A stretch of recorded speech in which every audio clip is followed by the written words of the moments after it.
We have three potential trade targets from the Cavaliers revealed in a new report that came out today, and that's what we're here to talk about today on Cavs Digest. Thank you guys so much for joining me. I hope everyone is excited to have a great weekend. I'm going to dive straight into the news. Just one quick word from today's sponsor before we talk about these three potential trade targets.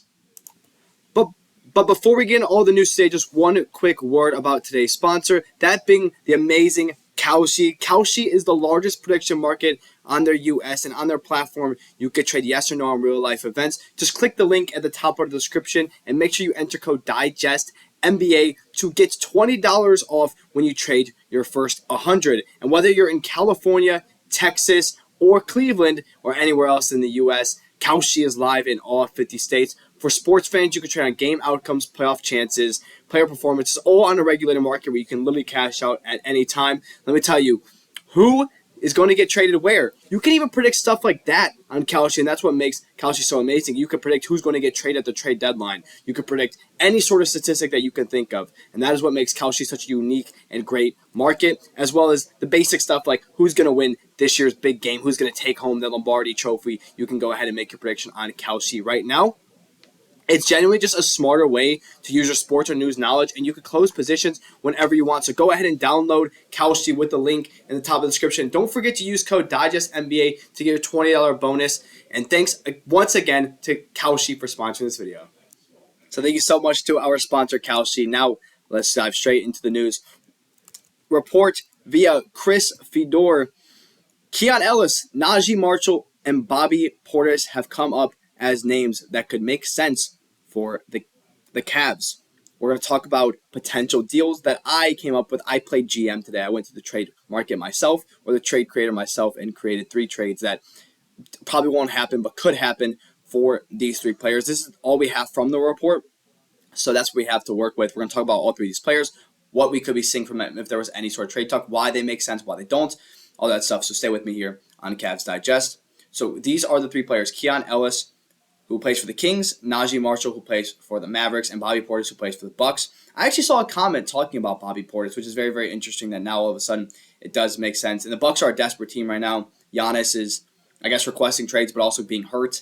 And they kind of blew it up at the deadline, losing Dame. Or in free agency, they are kind of in a weird spot. They won a chip a cup several years ago, but right now they kind of have nothing going for them outside of Giannis. So that's something that, even though they got Miles Turner in the free agency, so that's why Bobby Portis is just kind of a move that makes sense. A guy that they could be desperately trying to ship off because he has value. So before we talk about potential deals, let's look at all three of these player stats and talk about them a little bit. So first we start with Keon Ellis, the young 26-year-old for the Sacramento Kings, who is a good catch-and-shoot three-point player, solid defender, 38-35% from three. Just an average player. On 17 minutes a game, you obviously want to see more scoring than that, but he brings decent size at the point guard spot. He's a little undersized for a shooting guard, which the Cavs don't need, but if he is willing to play the one, again, this is probably, out of all three of the options, the one that's the easiest to do, makes the least amount of sense. Just an okay player, as I said, decent defender, can score the ball, can shoot a little bit, can shoot off the catch. As you see, 95% of his threes are assisted, and he does shoot a good amount of threes. So he's just kind of a two-way 3-and-D player, which is not bad for the Cavaliers because they could use a guy like that outside of Sam Merrill. But we have Sam Merrill, so I don't think we need Keon Ellis, right?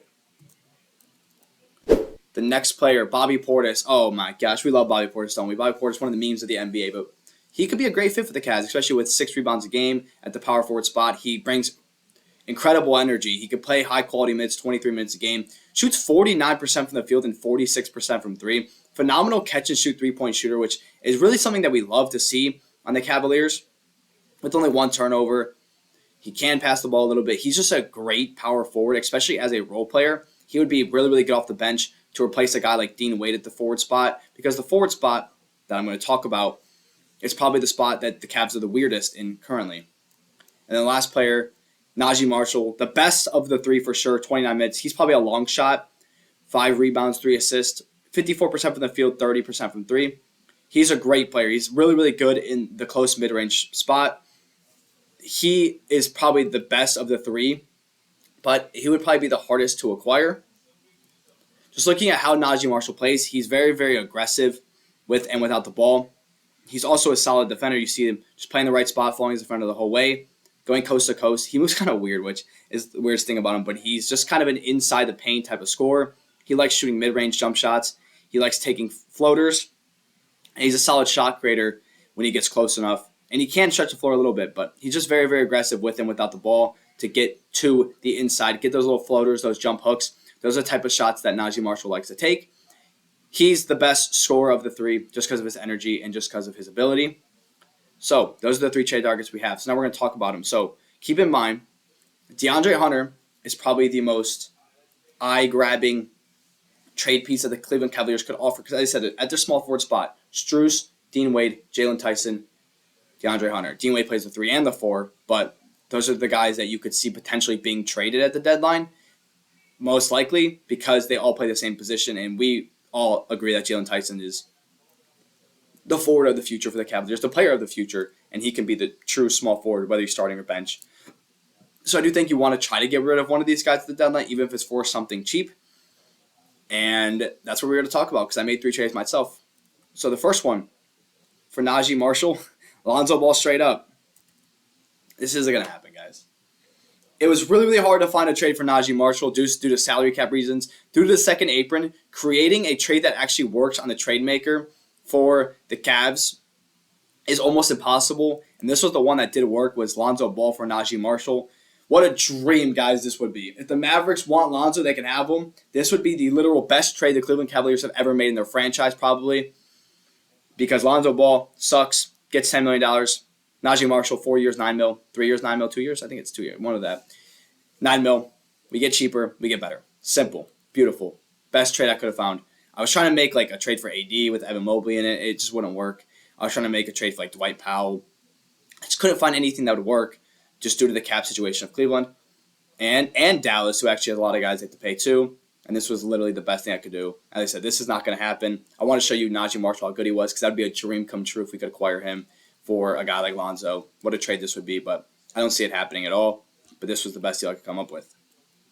Now we can switch over to Keon Ellis. Keon Ellis and Drew Eubanks for Dean Wade. You acquire some size with Drew Eubanks at the center spot. You can also get Keon Ellis, who can play a two-way guard position. He's probably going to get more minutes than guys like Chris Livingston on the Cavs. He's just going to more minutes than Travers. He's going to be a decent guard. The problem is now we're going to be really, really guard heavy. But you also acquired Drew Eubanks, and if you watch yesterday's video on Thomas Bryant, it seems as if we might need a center because I guess Thomas Bryant is not good enough to get minutes, apparently. I know you guys disagree. I disagree, of course. I think he should be getting minutes, but acquiring a guy like Drew Eubanks could add some size. You also get off of Dean Wade on an expiring deal, and the Kings could want this so they can get an expiring guy that they can just let walk in free agency and they don't have to play. So, especially with where kind of how Dean Wade has been recently for us, with his confidence in his jump shot, seems like it's kind of regressed. And then we have the trade for Bobby Portis. We have Max Strus for Bobby Portis and Andre Jackson. The Cleveland Cavaliers salary cap stays fine. Andre Jackson's young, only gets $2 million for 2 years. He's not going to play. He's just not going to do anything. He's not really great. He would have been like a vet minimum type of signing for the Cavs this offseason. I think I actually made a video on him in the offseason. That's what he would be, a vet minimum type of guy. He's not really going to play that much. He's not that great. But Bobby Portis would cover a big backup forward spot. So then you can have him at the 4, Hunter at the backup 3, and then you can have Thomas Bryant at the backup 5, I guess. Although they're not playing Thomas Bryant, but whatever. But that would be the 3 trades that we would do for these trade targets, potentially. I think this one's the most realistic because the Bucks could be looking to add a guy that's like Chris Middleton, who played so well with Giannis. Chris Middleton's obviously old, is on the Wizards now. So they could be looking to kind of make some sort of move to add a forward and that can score the ball and play defense. Just a good player Max Strus is. And due to how forward heavy the Cavs are with Hunter, Wade, Tyson, and Strus, one of those guys could be a big deadline piece. And Max Strus could be a realistic deadline piece in a trade like this for Bobby Portis and Andre Jackson.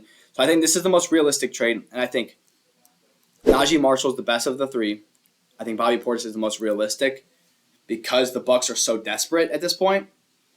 Keon Ellis wouldn't make sense because of our guard spot, but he could be a trade target. Najee Marshall, if the Mavericks want to move on from him, I don't know why, because he's a good player, but I wouldn't be against it. And Bobby Portis would be just a good player to add with how lack of backup power forward we are. It's just Larry Nance Jr. and Dean Wade, and I'm okay with getting off of Dean Wade to get a guy like Bobby Portis because I think he would play high-quality minutes. I think he'd be a great player for the Cavs. I think he fits well. I showed you his stats. He shoots the ball very, very well, and he'd be a stretch player. So let me know what you guys think about this report, about this trade buzz. Are any of these realistic? Who would you want the most? Is there any chance of any of these happening? Are the Cavs even going to make a deadline move? Drop a comment below. Subscribe to this channel, like this video, share this video with your friends. I'm Matt Palange. Thanks for joining me here on Cavs Digest.